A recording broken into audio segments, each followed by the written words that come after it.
This is Granado. We're now about to reveal the week's best-kept secret. Here's Eamon Andrews with the Big Red Book, and This Is Your Life.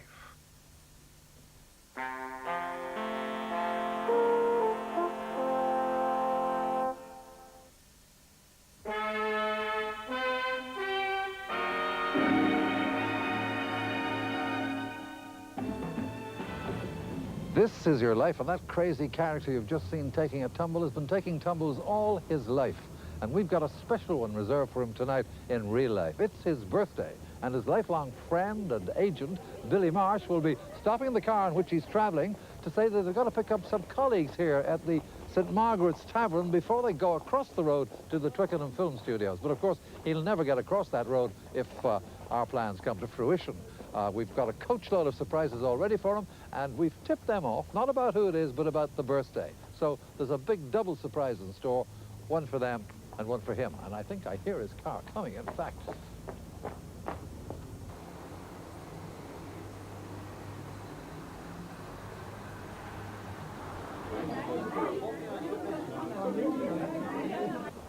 Quite chilly, isn't it, today? This way? No, come on. That's it. Lovely. Right. Okay. Right. Can you come in this way? Yes, but come on. Come on. Right. Okay, fine.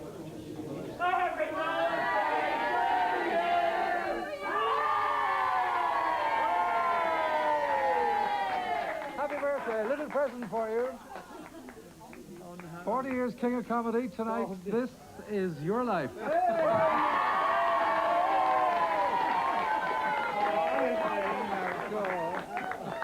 Well done, everyone. Oh, dear.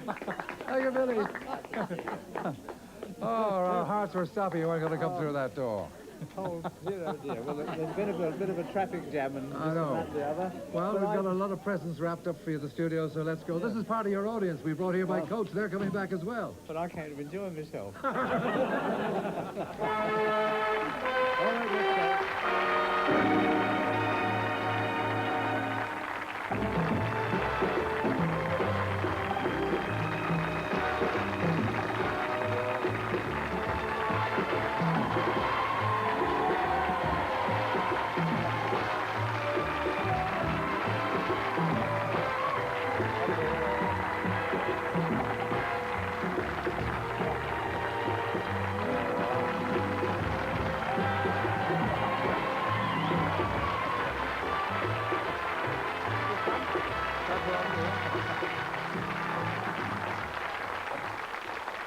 Well, Norman Wisdom, King of Comedy Mayhem, this is your life, and your first taste of anything even remotely connected with show business came 50-odd years ago when you enlisted as a teenage army band boy and learned to play the trumpet, especially the regimental march of the Royal 10th Hussars in India.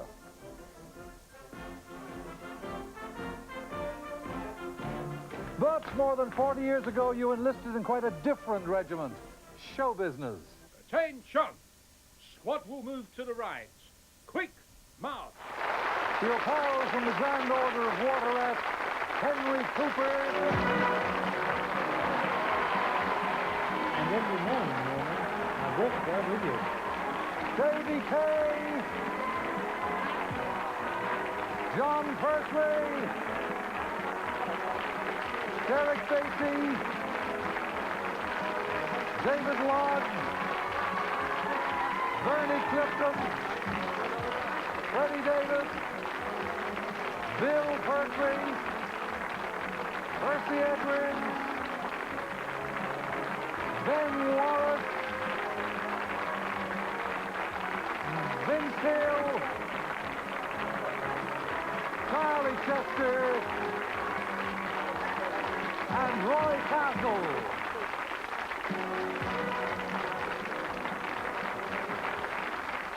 Hey, let me just turn to you, Henry. Henry, you know, Norman's been quite a handy fighter in his time. Did you know that? Oh, he's a bit useful at my old game, he was. They tell we got a lot in common because they tell me he was his battalion champion, the 10th Hussars, and I was my battalion champion. But I must say, you know, he's got some great eccentric walks and he tumbles. He's a great clown, isn't he? People used to hit me on the chin. I used to walk like him, and I used to fall, and I didn't used to get a laugh. But he's made millions laugh in his lifetime, and may be always be so, Norman. But that's how I learned to fall. You see, I used to get walloped more than you. And I used to fall at boom boom. Well, Norman, this is your life, and today, after more than 40 years at the top, you've won a whole new generation of fans with the popular television showbiz of your hit comedy films, which packed the nation's cinemas in the 50s and 60s. They're using tear gas.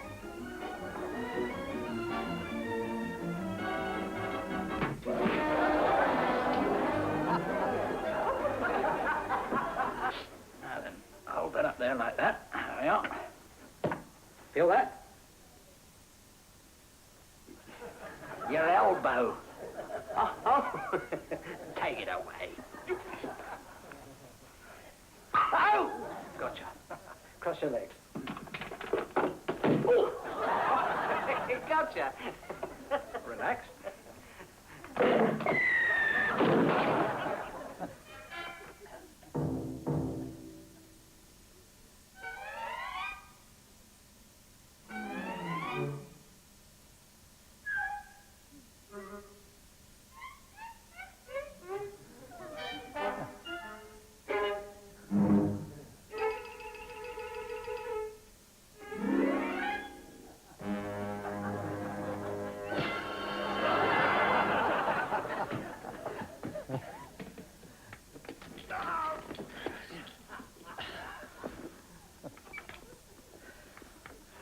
Too much.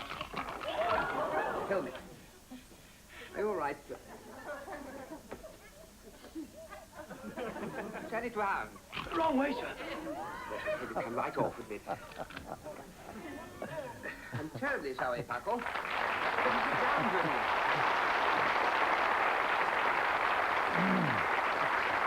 Ah, great success, Norman. Alas, though, of course, sadness when your marriage failed, but there were compensations, which is why I know one of your favorite film successes was Follow a Star, in which you had two very special co-stars. Then, aged just 6, your son, Nick. And who's this in the same movie? No. Yes, it is. Then, aged just 4. And, of course, they're both here, your daughter, Jackie, and son, Nick.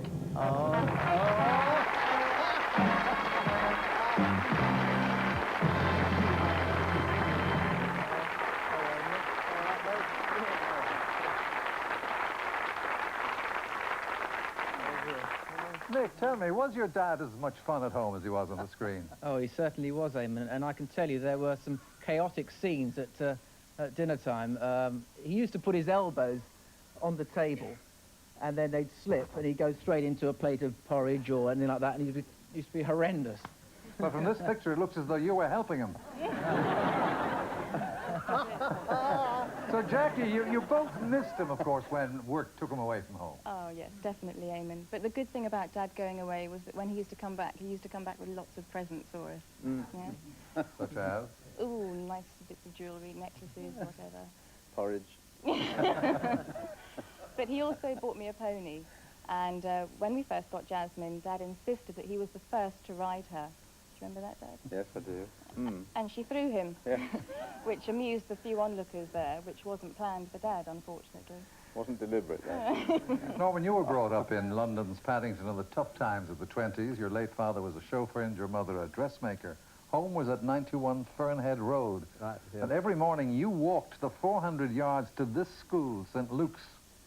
And every morning, Norman, I walked there with you. Neighbor and school pal, the local grocer's son. You haven't seen each other for more than 60 years. Jack Bangay.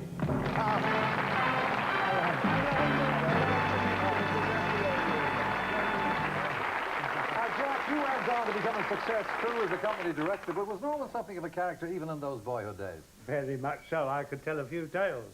But the thing that people remember him mostly for was the wonderful story of when he was knocked down by a bicycle and hurt his ear and was lying there in the road crying his eyes out. And along came a dear old lady and she said, "Oh, my little fellow, what's wrong?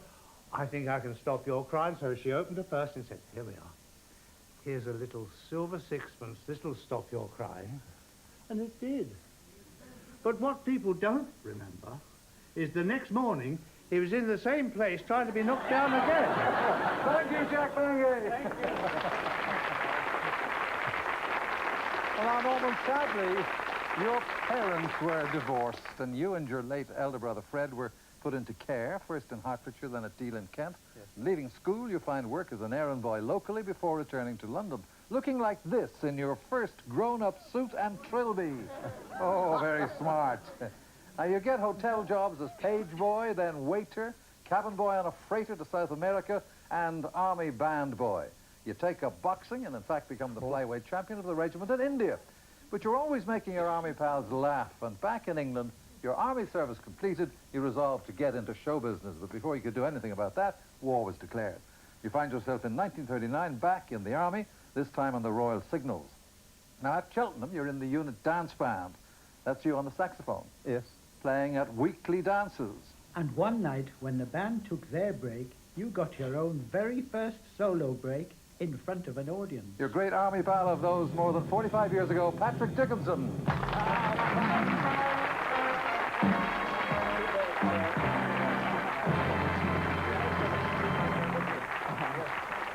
Now, tell us about the night of the dance, Patrick. Well, I was sort of on the entertainment committee, and everyone used to rush to the bar when the interval came. So, in our wisdom, we thought of a plan to keep people back, and I suggested if the band took a turn to entertain us, we could stop people rushing to the bar, you see. So they all took a turn, and when Norman's turn came, he did some mimes. And I can remember three of them. One of them was paper tearing. One of them was dancing with ladies of all shapes and sizes, and the other one was the boxing routine. And they all made them fall around the place. Thank you, Patrick Dickinson. Imaginary ladies, yeah, that's right.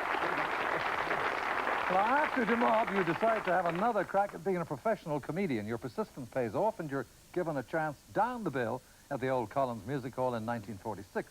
You get music hall bookings up and down the country, and in 1947, a big break in a charity show at London's Victoria Palace with Laurel and Hardy top of the bill. Now, your rise up the bill begins the following year when someone pops into the theatre to catch your act, a very influential impresario then and now, Lord Delfont.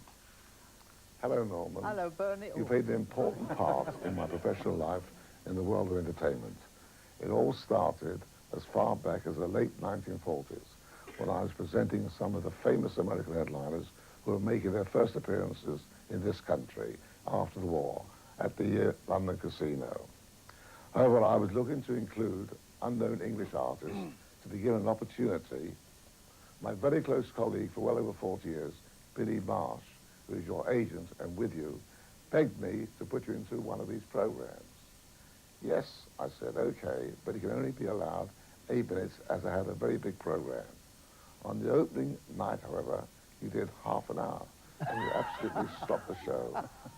You are a legendary British star that will entertain the public for years to come. Thanks, Norman. Thank you, Lord Delfont. While your career was taking off, yet amazingly, you'd yet to invent that cloth-capped character in a too-tight suit. Now, that happened in Scarborough one day when the magician on the bill, the late and much missed David Nixon, asked you to help him by pretending to mess up one of his tricks. You would pretend to be a customer coming up from the audience, and you went out and bought the outfit, didn't you? Yes. What did it cost you? 30 bob for the suit and a shilling for the cap. And even today, you wear that suit in cabaret with your longtime partner, Tony Fane, and it's that buttoned-up suit, cloth cap askew in 1953, you endear yourself into the nation in the film Trouble in Store. The first of 19 hilarious movies over 2 decades which bring comparisons with the early Chaplin. 1955 sees you in this one, and the title song was a big hit, too. The moment, the man of today. If he's the man of the moment, I'm happy to say. But he's not here for the moment, and then on his way. Just the man of the moment for today. And for our man of the moment tonight, they're right here, always the girls of the moment, the Beverly Sisters.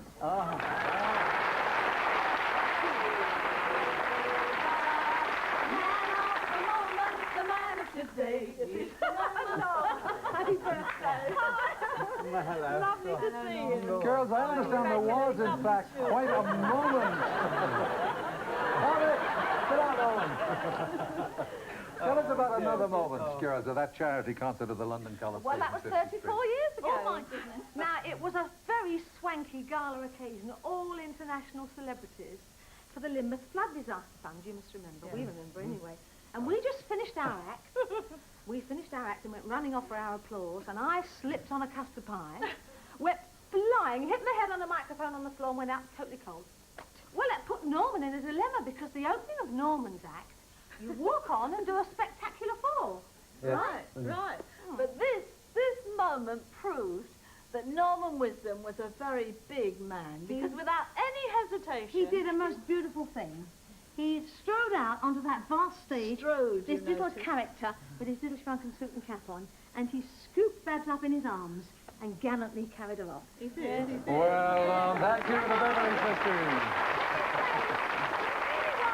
He really was the man of the moment. Yes. He was the man of the moment, the man of the moment. Congratulations.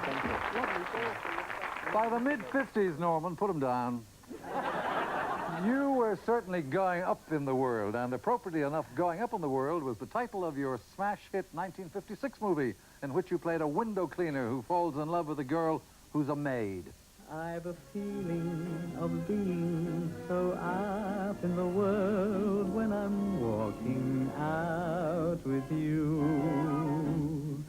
Up in the world is the feeling I get even talking about you. I can say... Well, Norman, looks like the window cleaner and the maid had a head for heights. I didn't. I never told you, did I, Norman? I actually suffer from vertigo. Your fictional maid became a real-life countess you haven't met for 25 years.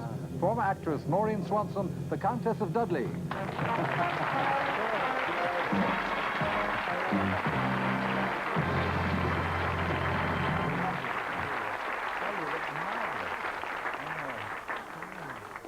Maureen, you must still be surprised you survived that scene, suffering as I know you do from vertigo.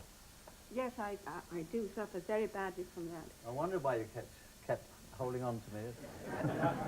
But the moment you started to sing to me, Norman, my fears were gone, and I consider it was the Norman conquest of my fears. But Maureen, there was another hidden horror, wasn't there, as far as you're concerned? Yes, rodents. Except, of course, water rats. I'm absolutely petrified of them. But, Norman, you had the bright idea, didn't you, of producing that little hamster, Harold, and I had to hold it and love it. Well, all I can say is that I should have been given an Oscar for bravery. So, but it is wonderful for me to be here tonight. Thank you. Maureen Swanson, Countess of Dudley. Thank you. Thank you.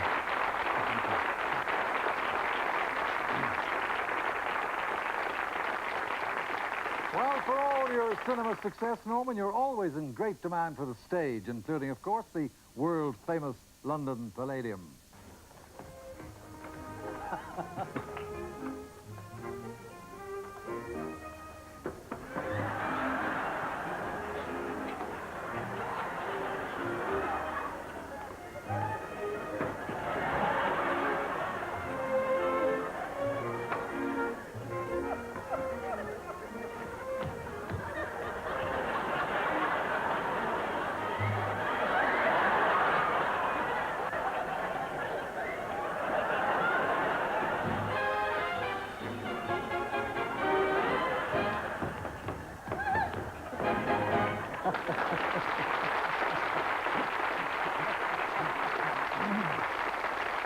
Wow, two great comedy talents there, and tonight that other decorator is taking a holiday break with his wife at her home in Puerto Rico, but not even the in-laws can keep him from the nearest golf course. Your old pal, Bruce Forsyth. Hello, Eamon, and hello there, Norman. Well, now, when This Is Your Life do these film bits from overseas, the people always say, I'm sorry I can't be with you tonight. Well, I'm not. I'm not a hypocrite. No, I mean, here I am at Hyatt's Dorado Beach in Puerto Rico, probably one of the finest golf and tennis and hotel resorts in the world.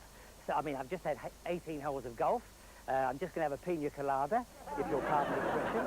And then after that little light lunch, maybe another 9 holes of golf or a little bit of tennis, and then dinner under the stars.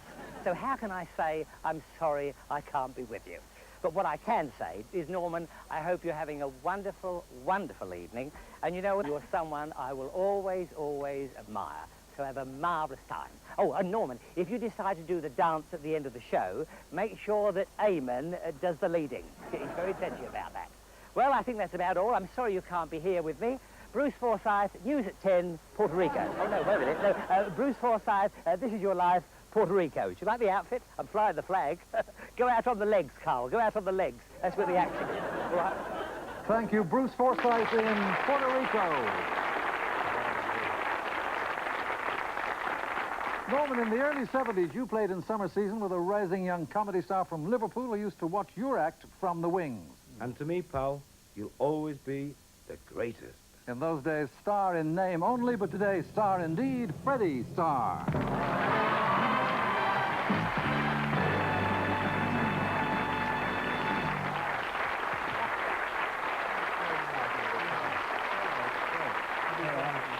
Freddie, truly.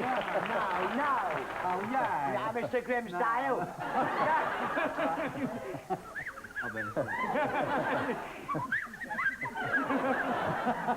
I know, Freddie, that you found his particular brand of comedy quite an inspiration, didn't you? Yeah. I based myself on Norman, you see, and I've always admired him brilliantly.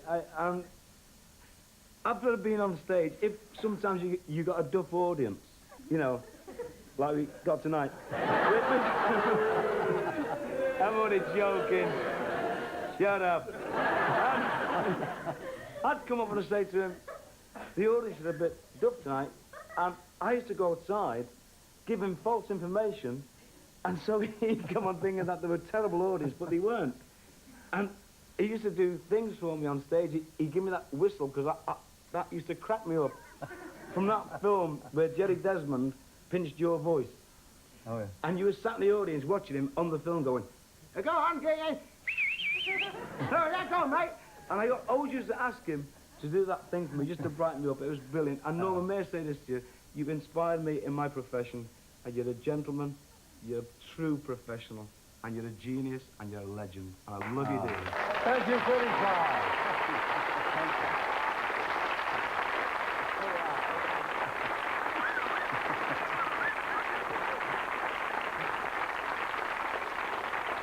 Well, Norman, you're at the top of your profession in the late 60s, and your film career here doesn't go unnoticed by Hollywood. In 1968 comes the perfect role for you there, playing burlesque in The Night They Raided Minsky's. From head to toe, I'm a masterpiece. You should hang in the Louvre. When I drink tea now, I don't lick the spoon. And I always stick my pinky up when I dunk my Lorna Doone. Well, it's plain to see you're a gentleman. If I say it, it's true.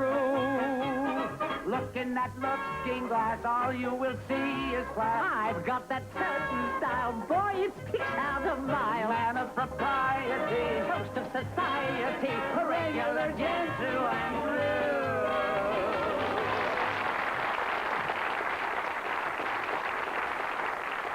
Playing your partner there, one of the great names of the New York stage as well as cinema, and it's from New York he talks to you now. Jason Robards. Oh, cool.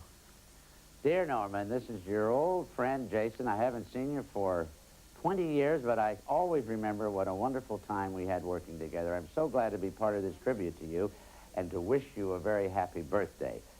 And I always remember the song that we sang together, From Head to Toe, You're a Gentleman. And I can only say that about you. And a happy, happy birthday. God bless. I hope we see each other soon. Bye-bye. Thank you, Jason Robards.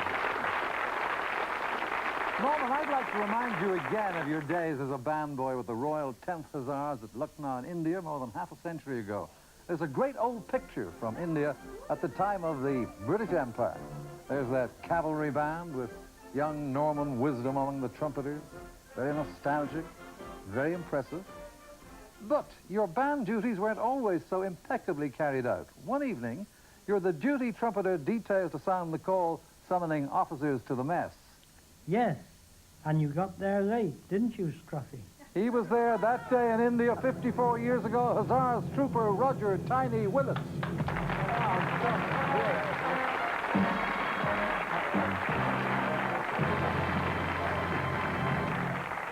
Tiny, what's this you call Norman Scruffy? Well, he was always known as Scruffy in the regiment, and he was always late. Well, now, so what happened the evening he was due to sound the officers' mess? Yes, well, he was duty trumpeter with the main guard, and he got a sound officer's mess, but he had to use a bicycle. And, of course, he was always late, and he pedalled off down through the barracks. And when he got there, he didn't have time to jump off and stand to attention, so he sat on the bicycle and sounded it, and got caught by the orderly officer, which he did a few jankers. But anyway, he came up smiling, and he was a regimental comedian, good trumpeter, and sometimes he did a bit of fiddling. Thank you, Tiny Willis. Thank you. Well, Norman, it's 34 years since the little man who plays the fool won the nation's hearts in his very first film. Still your favorite, I know. Few left the local cinema without a moist eye after this scene. Don't laugh at me, 'cause I'm a fool. I know it's true, yes, I'm a fool. No one seems to care. I'd give the world to share my life with someone who really loves me. I see them all falling in love, but my lucky times I'm above.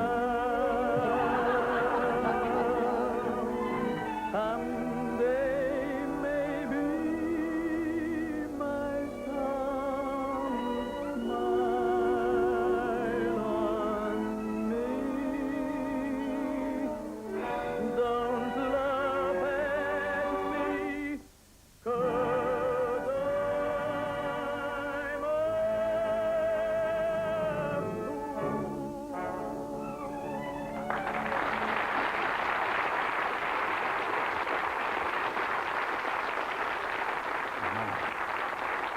And Norman, the girl who captured your heart and ours is here tonight.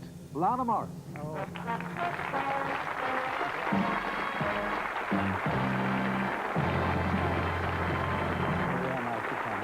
When you sang that to me 30 years ago, it made me cry. Oh, and good. it's just on the same thing now. Lana, that of course may have Don't been make me fiction, but in laugh. fact, that scene remains in so many memories as real, doesn't it? Yes, it does. I want to tell you something. I was on tour in Cardiff last year, and I was just walking along the street, and a young man dashed up to me and he gave me a rose. And it was lovely. And do you know what he said? He said, "That's for being so nice to Norman in those films." So, I want to give it to you. It's with my love and admiration, and from all your fans. Happy birthday. You're still as nice as ever. Thank you. Norman Wisdom, comedy legend, this is your life.